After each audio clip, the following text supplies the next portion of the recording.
In the mid-13th century, when the desert winds of the Mongol steppes still roared like ancient spirits, a lone traveler stepped through the gates of the world's most powerful empire. William of Rubruck, a Flemish monk, arrived at the grand palace of the great Khan Monka with the quiet footsteps of a pilgrim, but the anxious heart of a man entering the jaws of a storm. His purpose was diplomacy and observation. Yet what greeted him inside the palace chilled his blood. Everywhere he turned, guards clad in armor as black as obsidian stood with watchful, unmoving eyes. No corridor was unguarded, no shadow unattended. The palace did not feel like the home of a ruler. It felt like a fortress, built against an unseen enemy, a hidden force lurking in the dark. Rumors whispered through the court spoke of 40 assassins, 40 phantoms who had slipped across mountains and deserts from Persia with one impossible mission: to kill the great Khan himself. The question that had terrified kings across centuries resurfaced with renewed dread. Who would dare to challenge an empire that had crushed civilizations with a single command? Who had the audacity to raise a dagger against a man who ruled from Korea to the Caspian Sea? The answer was a name that echoed through the world like a nightmare: the Order of Assassins. Their reputation was so fearsome that monarchs woke from sleep in terror, imagining silent footsteps at their bedside. But to understand why the invincible Mongol war machine feared a sect hidden in remote mountains, we must travel back to the year 1090. Far to the west, in Persia's Elburz Mountains, jagged cliffs rose like the fangs of wolves piercing the sky. Atop one of these impossible peaks stood a fortress so high and so well hidden it seemed touched only by eagles. It was Alamut, the eagle's nest.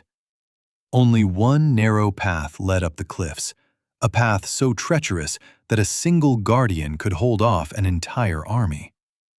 This was the kingdom of Hassan-i-Sabah. He was not a king in the traditional sense, but a visionary, a strategist, a scholar whose brilliance matched his terrifying fanaticism. From a small stone chamber overlooking a 1,000-foot drop, Hassan governed a domain without armies or fleets.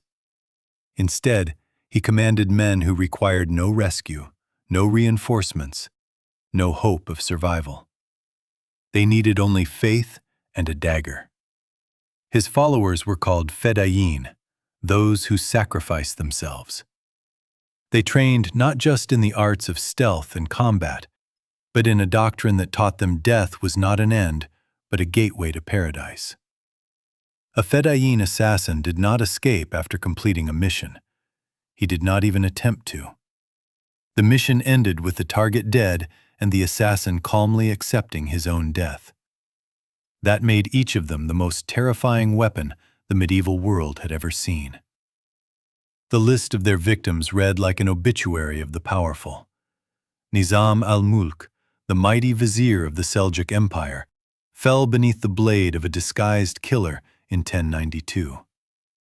Conrad of Montferrat, ruler of Jerusalem, was stabbed to death by two men who had spent months posing as Christian monks. Even Saladin, the legendary hero who reclaimed Jerusalem from the Crusaders, escaped their traps only by sheer chance. One night, he awoke to find a warm cake and a letter placed on his pillow by unseen hands, a silent warning that his guards were powerless. From that night onward, he slept inside a towering wooden cage, constantly surrounded by elite bodyguards. By the 13th century, the Order of Assassins had built a network of fortresses stretching from Persia to Syria. No conventional army could root them out. They were ghosts. They were nightmares given form.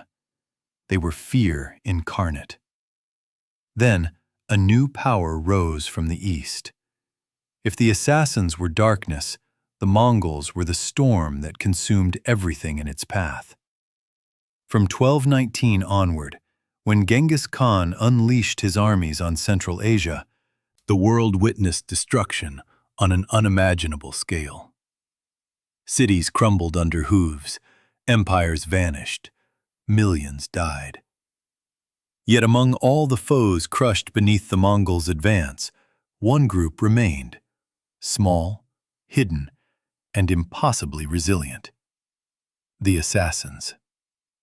At first, the relationship between the two sides was strangely peaceful. The assassins offered nominal allegiance to the Mongols. The Mongols ignored their mountain strongholds. Both sides had larger concerns. That delicate balance shattered in 1251, during the grand coronation of Mongol Khan. Delegations from across the known world gathered to honor the new great Khan. But among them was a group posing as emissaries from Alamut. They brought no gifts. Their baggage held no letters. Instead, the guards found poison-laced daggers and a plan to strike Mongol down in front of the world. A suspicious guard uncovered the ruse at the last moment.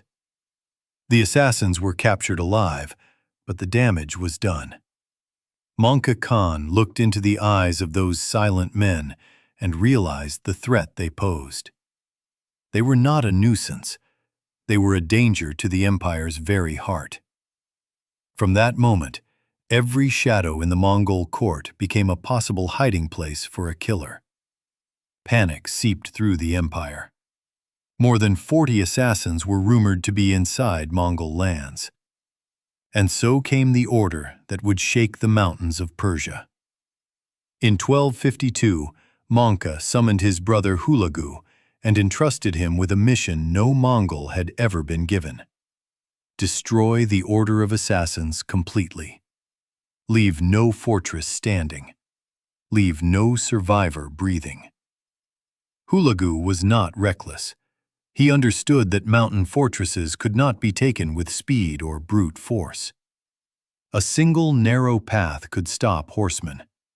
A wall carved into a cliff could resist arrows and fire. He needed preparation. For 3 years he gathered one of the most formidable armies of the medieval age, nearly 150,000 warriors, including Mongol cavalry, Persian infantry, Armenian auxiliaries, and a corps of Chinese engineers carrying siege engines capable of pulverizing stone. The army set out in the winter of 1253, moving across Central Asia like a slow but unstoppable tide. When they reached Persia, the forces split into 3 columns, striking deep into assassin territory. The outer fortresses fell quickly, burned to ash as a warning. But the heart of the order remained untouched: Alamut, the eagle's nest. Then, fate struck at the worst time for the assassins. In 1255, their leader, Imam Muhammad III, died under mysterious circumstances. His young and inexperienced son, Rukn al-Din Qurshah, took leadership at the darkest moment in the order's history. Knowing he could not defeat Hulagu by force, Qurshah attempted diplomacy. He delayed. He pleaded. He offered hostages and surrender terms. But Hulagu was done with negotiations. In November 1256, after a series of overwhelming Mongol victories, Qurshah's resolve broke. On November 19th, he descended from the fortress of Maimundiz and surrendered. It was a moment the world had believed impossible. The leader of the assassins had yielded. Under Mongol command, Qurshah sent orders to his remaining fortresses to surrender. Miraculously, they obeyed. On November 22nd, the unthinkable happened. Alamut opened its gates voluntarily. Hulagu entered the stronghold that had haunted kings for 2 centuries. Inside, he found a vast library containing works on philosophy, mathematics, astronomy, centuries of accumulated wisdom. Scholars begged him to spare it, but the orders from Mongol Khan were clear. Nothing was to remain. Flames consumed the books, turning knowledge into ash and sending black smoke curling up into the mountain sky. The tragedy deepened. Khurshah requested permission to travel to Karakoram to plead for mercy. Hulagu granted it. But when he arrived, Mongol refused to meet him. On the return journey, in a barren stretch of desert, Mongol troops surrounded his caravan. The final leader of the assassins, along with his entire family, was executed. The purge that followed was relentless. Mongol forces scoured Persia for survivors, burning villages and massacring entire communities suspected of harboring assassin loyalties. More than 100,000 people were killed. One fortress, Gerdku, held out for an astounding 17 years before finally surrendering. The conflict between the Mongols and the assassins was not merely a war of flesh and steel. It was a collision between two philosophies of power. One relied on overwhelming force, the thunder of hooves, and cities reduced to dust. The other relied on shadows, secrecy, and the precision of a single dagger wielded by a man who expected to die. The Mongols won, but only through immense effort.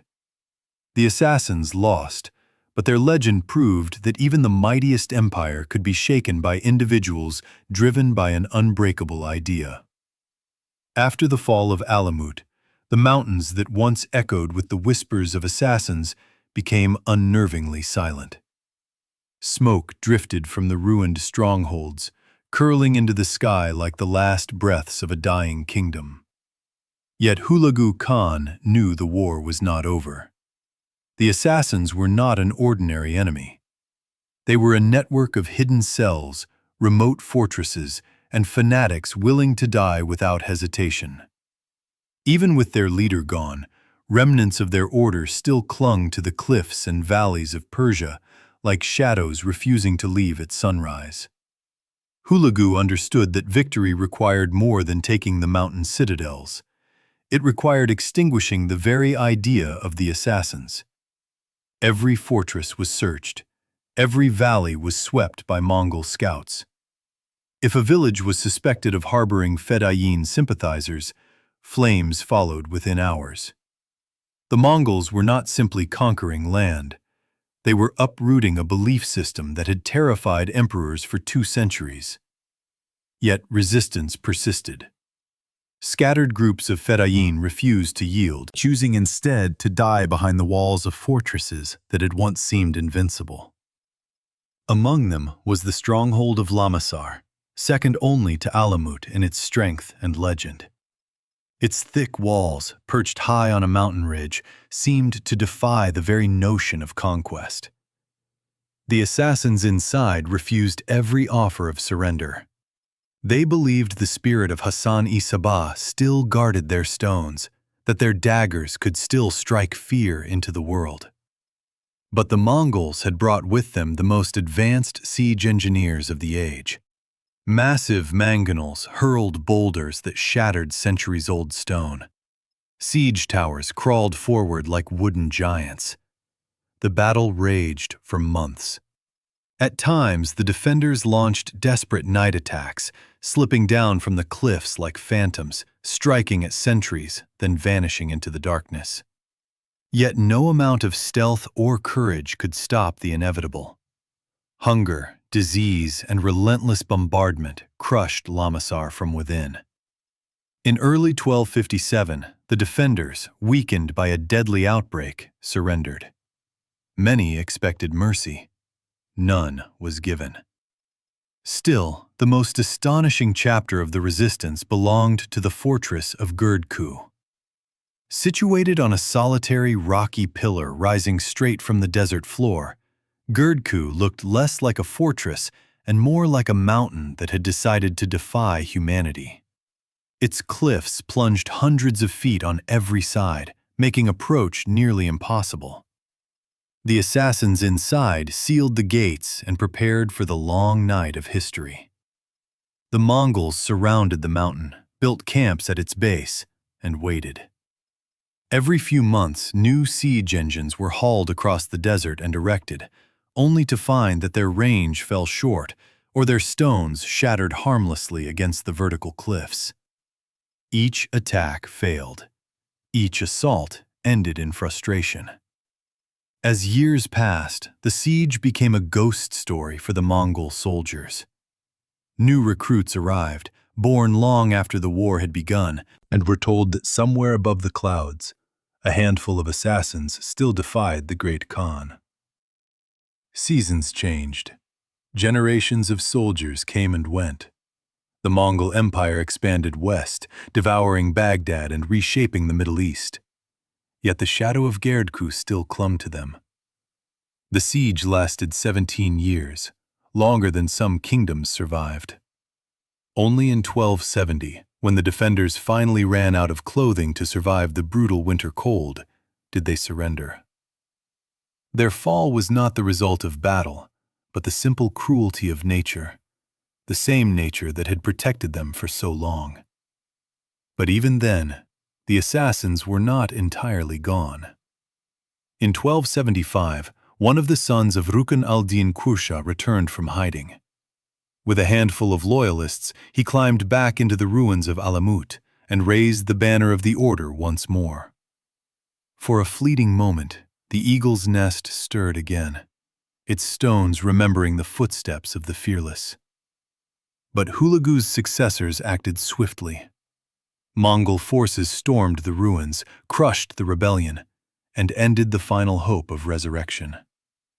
The dream of the assassins vanished into the dust. In the aftermath, silence took the mountains. Where once the Fedayeen trained in secret courtyards, there were only shattered walls. Where libraries had held centuries of ancient wisdom, now only ashes remained. The order of assassins, which had shaped politics from Cairo to Constantinople, faded from the world they had terrified. But their legacy did not die. Their story lived on in whispers, in legends, and in the etymology of languages across continents. The very word assassin that modern tongues use, whether English, French, or Spanish, traces its lineage back to the mountain warriors of Hassan-i-Sabah. Yet the most enduring legacy is not linguistic. It is the lesson the conflict carved into history. That empires built on brute force can be shaken by invisible enemies, and that a single dagger in the right place can make even the greatest ruler afraid of the dark. The Mongols won the war. The assassins vanished. But the balance between power and fear, force and stealth, empire and idea, those would continue to shape the world long after both sides had turned to dust. When the last embers of resistance faded and the final cries of the assassins' fortresses fell silent, the Mongol Empire turned its attention outward. Persia, once a maze of hidden citadels and shadows, now lay open beneath the hooves of Hulagu Khan. But the destruction of the assassins was only the first step in a much greater ambition. Hulagu had been appointed not merely to quell one sect, but to bring the entire Middle East under Mongol domination. Yet even as the eagle's nest crumbled and its libraries turned to ash, the story of the assassins did not conclude.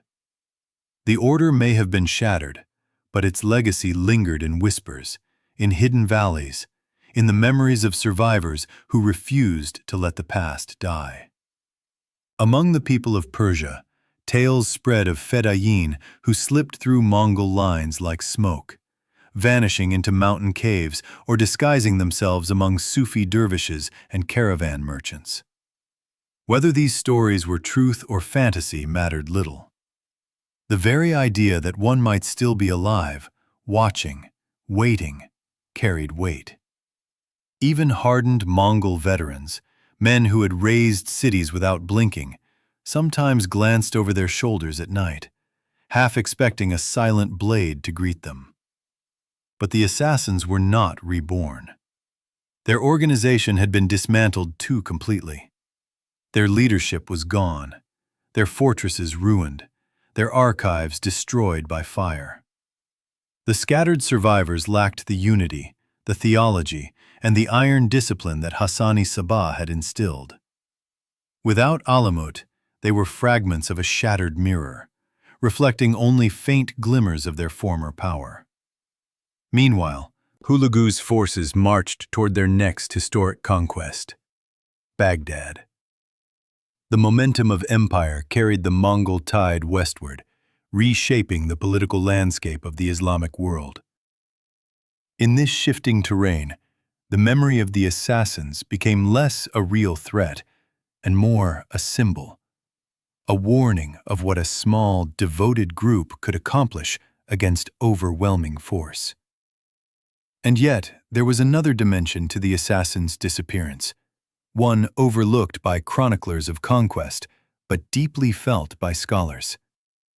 The destruction of Alamut's library was not merely the burning of books. It was the erasure of centuries of accumulated knowledge. Philosophical treatises, astronomical charts, theological debates, and mathematical studies, all vanished in a single inferno ordered by Mongol Khan.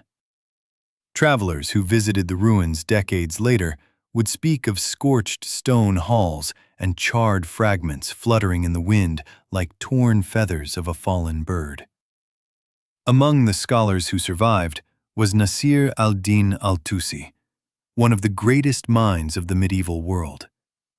Once held captive by the assassins, he surrendered during the siege of Maimundiz and eventually became a respected advisor to Hulagu. His presence illustrated the strange duality of the era, an age where science and destruction walked side by side, where the annihilation of one institution gave rise to new centers of knowledge under Mongol patronage. Even as Alamut burned, Al-Tusi would help build the Maraga Observatory, one of the most advanced astronomical centers of its time. History is rarely a single path. It is a tapestry woven from contradictions. While scholars rebuilt their worlds under Mongol rule, the ordinary people of Persia lived with the memories of terror from both sides. For generations, they had feared the silent knife of the assassins. Now they feared the thunder of Mongol hooves. But somewhere between those two extremes lay the fragile space where legends were born. The assassins' doctrine, though crushed, did not vanish entirely.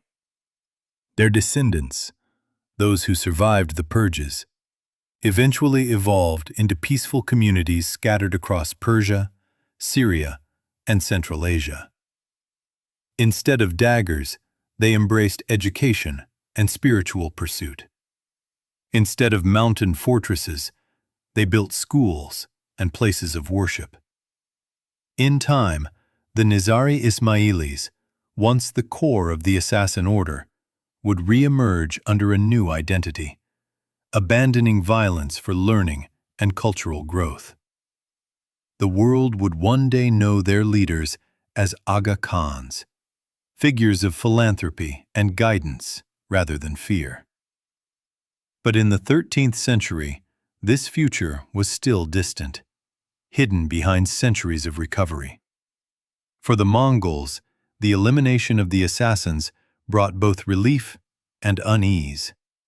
The empire no longer feared a blade in the dark, but they had learned a lesson that even vast armies could not erase. The most dangerous enemy is not the one who meets you on the battlefield, but the one you never see coming. Mongol generals began tightening palace security, inspecting their food, and mistrusting diplomats far more carefully than before. The specter of Alamut lingered in their imaginations long after its stones had fallen. And beyond the Mongols, across the courts of Europe, news of the assassins' destruction spread like wildfire. Western chroniclers, already fascinated by the exotic tales of the Hashashin, began embellishing and expanding the legends. Stories of drug-induced trances, secret gardens of paradise, and mystic initiation rituals began to circulate, mixing truth with fantasy until the assassins became something larger than life, an immortal myth. Crusaders returning home spoke of them with awe, fear, and admiration, exaggerating their skills and mystique. By the time these stories reached medieval Europe, the assassins had transformed into symbols of perfect killers, superhuman agents who could topple kings with a whisper. Thus, even in defeat, the Order of Assassins achieved a strange kind of victory. Their physical world had been destroyed, but their legend had escaped, carried across continents by merchants, crusaders, poets, and travelers. Like smoke slipping through the cracks of a ruined fortress, their myth found its way into every corner of the world. And this myth, unlike their fortresses, would never be destroyed by siege engines.